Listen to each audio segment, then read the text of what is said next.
কি আছে বালতি? এই দেখো আজকে কতগুলো বড় বড় কাঁকড়া পেয়েছে, আর ট্যাংরা মাছ একটা, আর একটা ওই শিং মাছ আছে, আর একটা কই মাছ। দেখো কই মাছটাকে কীরকম আড়াল করছে কাঁকড়াগুলো। কই মাছটা কিন্তু একদম মানে জীবন্ত বলতে গেলে, ওই দেখো আড়াল করে আছে। আর আজকে অনেক বড় বড় কাঁকড়া পেয়েছে, পুরো এত বড় বড় কাঁকড়া, বেশ ভালো, আমার তো খুব মজা হচ্ছে। আর এই কাঁকড়াগুলো কোথা থেকে পাই বলো তো? মানে আমাদের তো জমি আছে, ওই জমির মধ্যে কে পাতে ভুনি আটল বলে না, এরকম চৌকো চৌকো বক্স বক্স আর ছোটো ছোটো সেই বাঁশে কি দিয়ে তৈরি করা হয়, ওগুলো কিনে এনেছে। ওই জমিতে পাতলে এরকম কাঁকড়া পাওয়া যায়, খুব মজা হচ্ছে তো। আজকে অনেক বড় বড় কাঁকড়া। আর দেখতে পাচ্ছি ছাতা বাঁধুই আমি, আজ মানে কদিন ধরে মানে দশমী চলে গেছে, আর সেই রাত থেকে এত বৃষ্টি, আর কি আর বলবো। দেখো পুরো আকাশ কালো অন্ধকার করে আছে, আর বৃষ্টিও হচ্ছে, আর জলটা না অনেকটাই বেড়ে গেছে, একটুও জল কমছে না। কি অবস্থা, খুব সমস্যায় আছি। দেখো আকাশ পুরোটা একদম কালো হয়ে গেছে। সকাল থেকেই বৃষ্টি, মানে সারা রাত বৃষ্টি হচ্ছিল, আর এখন তো একটু বাড়ছে। সকালবেলা অল্প অল্প পড়ছিল, আবার বেড়ে যাচ্ছে বৃষ্টিটা। বৃষ্টিটা আর কমছে না।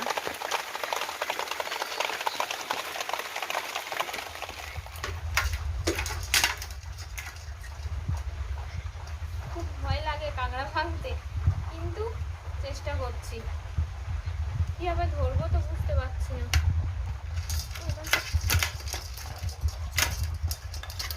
এই পালাচ্ছিস কেন?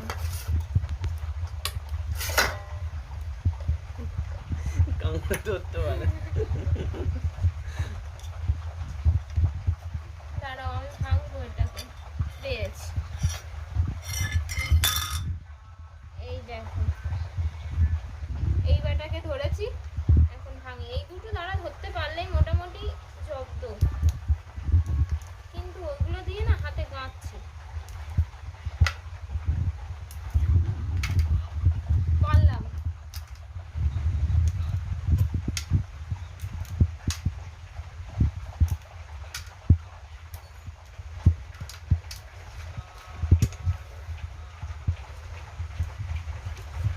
এই দেখো কই মাছটা, ওই কই মাছ, এই ওই দেখো লাফাচ্ছে কেমন। আর এই কাঁকড়াটা সাদা কেন কি জানি। ও গ্ল্যামার কাঁকড়া। এটা ফর্সা কাঁকড়া।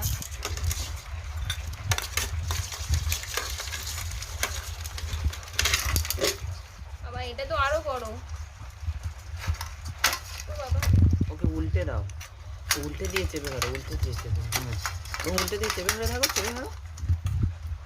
না ওটা দাঁড়া ধরো না, দাঁড়া ধরো না, এই নিচের দিকটা ধরো, নিচের দিকটা, এই নিচের দিকটা ধরো। এইটা ঘুরে আসবে, এইটা ঘুরে আসবে, এই নিচের এই জায়গাটা ধরো। ব্যাস ঠিক আছে।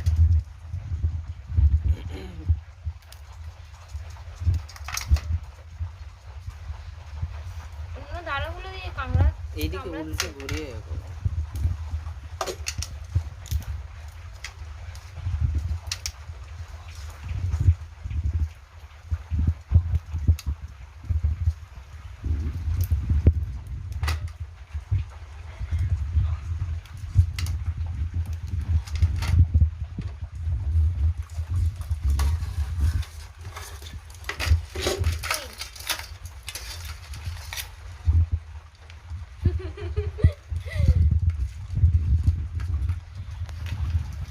কাঁকড়া ছাড়ানো মহা বিপদ।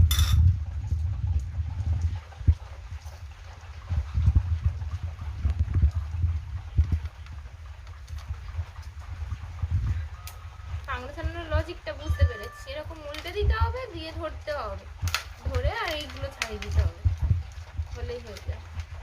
মা ছাড়িয়ে দেয়, কিন্তু আজকে ভাবলাম যে আমি ছাড়াই।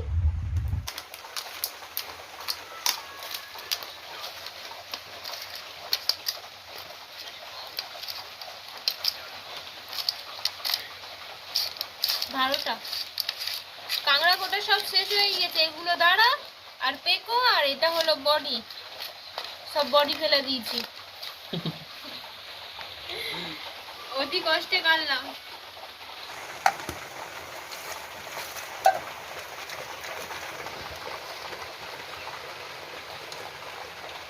বৃষ্টি হচ্ছে তো বাইরে এই ঘাটের মধ্যে যেতে পারছি না, তাই কোটের মধ্যে দাঁড়িয়ে দাঁড়িয়ে সব জল তুলে রেখে দিয়েছি।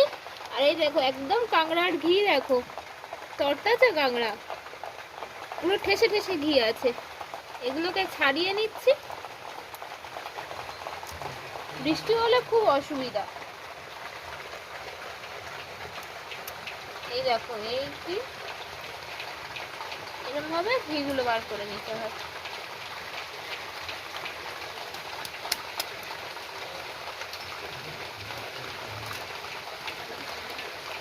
সবগুলো কাঁকড়া একেবারে খুব ভালো, পুরো তরতাজা, আর ঘি তো দেখো ঠাসা। এখনকার কাঁকড়ায় ঘি হয় ভালো।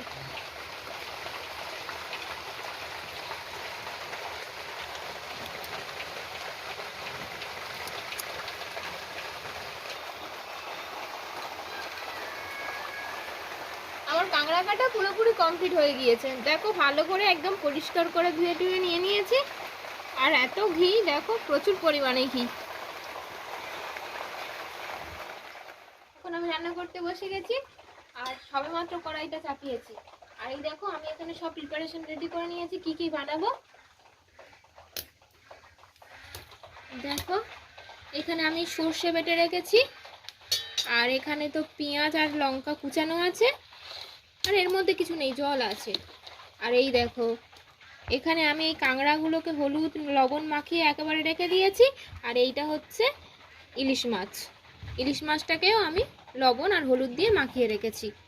আর এইটা এই দেখো এটা হলো কলা, এরকমভাবে মানে ফালি করে রেখে দিয়েছি। আর আলুকে এরকমভাবে ফালি করে রেখে দিয়েছি, হলুদ জলে রেখেছি, নাহলে কালো হয়ে যাবে।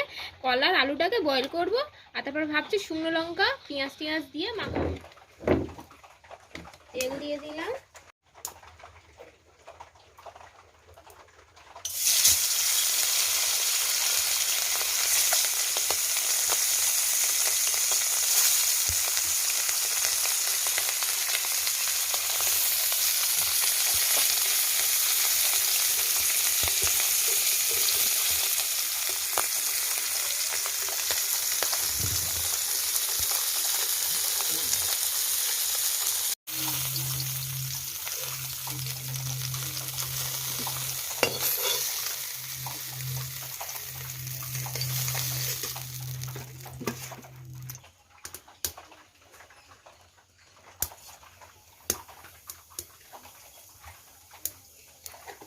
কালো জিরে দিলাম।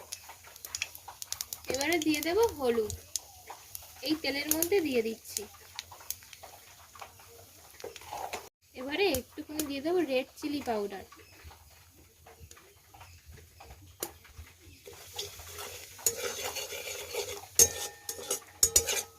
এবারে জল দিয়ে দেব।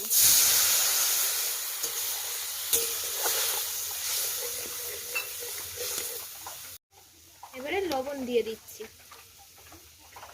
দিয়ে দেবো খুব অল্প পরিমাণে সুগার। সর্ষে বাটাটা তো আমি দিয়ে দিয়েছি, এবারে একটু জল দিয়ে দিচ্ছি সামান্য পরিমাণে।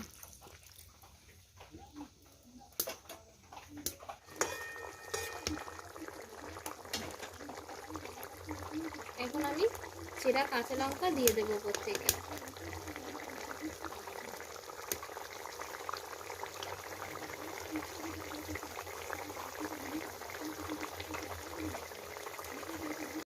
সর্ষে ইলিশ আমার রেডি।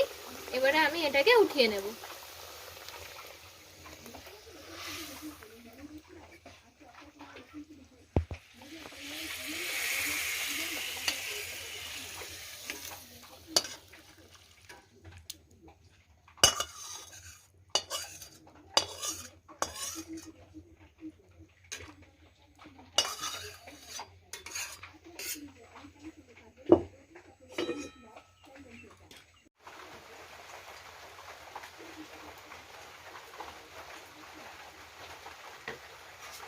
কড়াইটায় তেল দিয়ে দিলাম, কড়াটা অনেক গরম হয়ে গেছে। এবার আমি কাঁকড়াগুলোকে ফ্রাই করে নেব।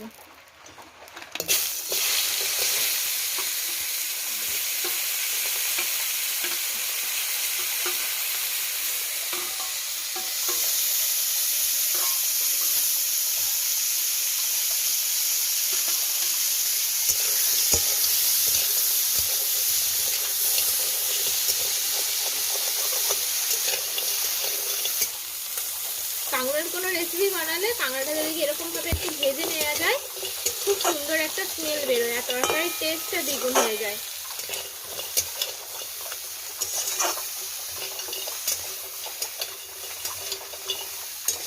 অল্প একটু ভাজতে হয় কিন্তু খুব ভালো লাগে ভাজাটা।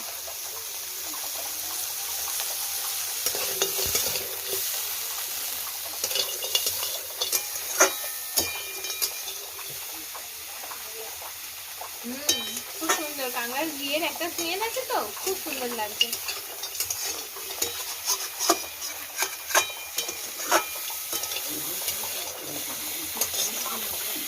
এবারে কাঁকড়াটাকে আমি উঠিয়ে নেব।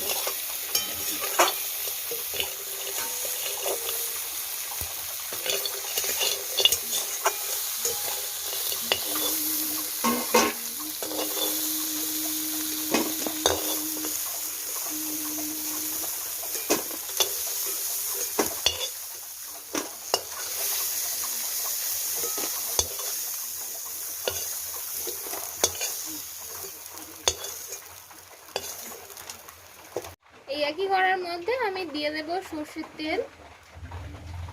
অল্প করেই তেল দিচ্ছি যেহেতু কাঁকড়াটা তেল দিয়ে ভেজে নিয়েছি।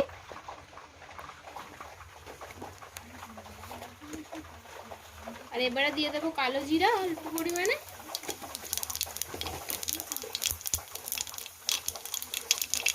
দিয়ে দেব দুটো তেজপাতা।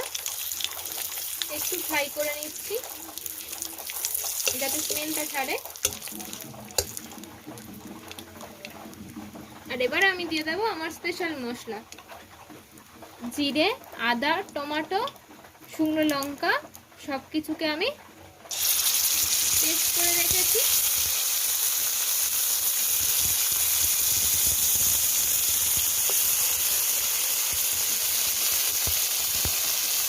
আদা আছে যেহেতু তেলের মধ্যে দিয়েছি, চটপট করতে, সেই জন্য আমি দিয়ে দেবো হলুদ গুঁড়ো।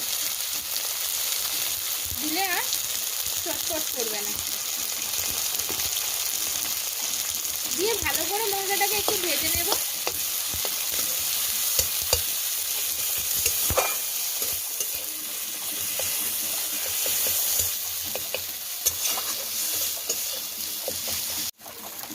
মশলাটা আমার ভাজা ভাজা হয়ে গেছে। এবার এই ভাজা কাঁকড়াগুলো দিয়ে দেবো ওর মধ্যে, দিয়ে একটু নেড়ে চেড়ে নেব।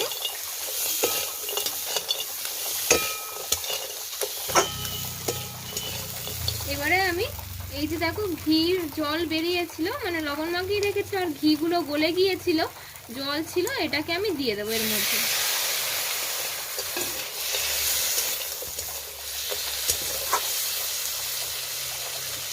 আর এর মধ্যে আবার একটু জল আমি অ্যাড করব।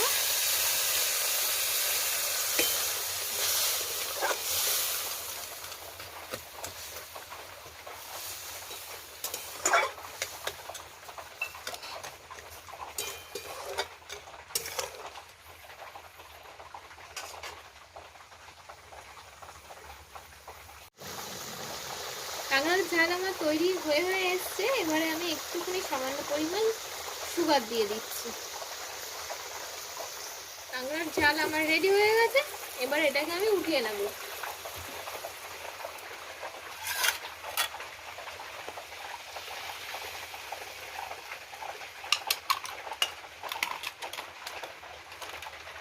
স্মেলটা যা বেরোচ্ছে,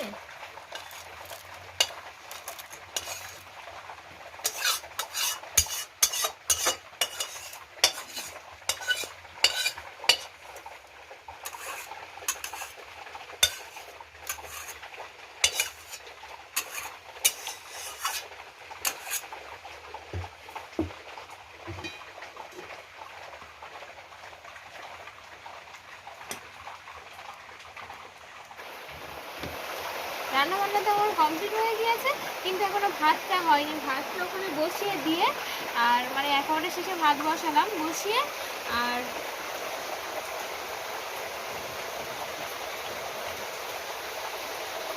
এখন আমি এই কলার আলুটাকে যে বয়েল করেছি না, ওটাকে মাখছি।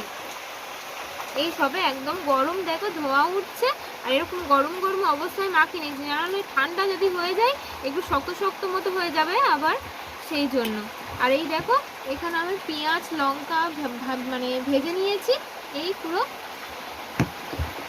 আর তোমাদেরকে তো মানে দেখিয়েছি যে কি কি রান্না হয়েছে, আর একবার তোমাদেরকে ভালো করে দেখিয়ে দিই। এই দেখো এটা তো কাঁকড়ার ঝাল, আর এখানে আছে আমাদের ইলিশ মাছের সর্ষে ইলিশ। কালারটা কিন্তু ব্যাপক হয়েছে। এই আজকে রান্না হয়েছে, 12টা অলরেডি বেঁচে গেছে। আজকে রান্না বান্না করতে একটু দেরি হয়ে গেল, ভাতটা হয়ে গেলে খেয়ে নেবো। আর তাহলে আজকের মতো ভিডিওটা আমি এখানেই শেষ করছি। দেখা হচ্ছে তোমাদের সাথে নেক্সট আর একটা ভিডিও নিয়ে। আর আমার ভিডিও যদি তোমাদের ভালো লেগে থাকে অবশ্যই করে চ্যানেলটাকে সাবস্ক্রাইব করে দিও, আর লাইক শেয়ার করতে একদম ভুলো না। টাটা।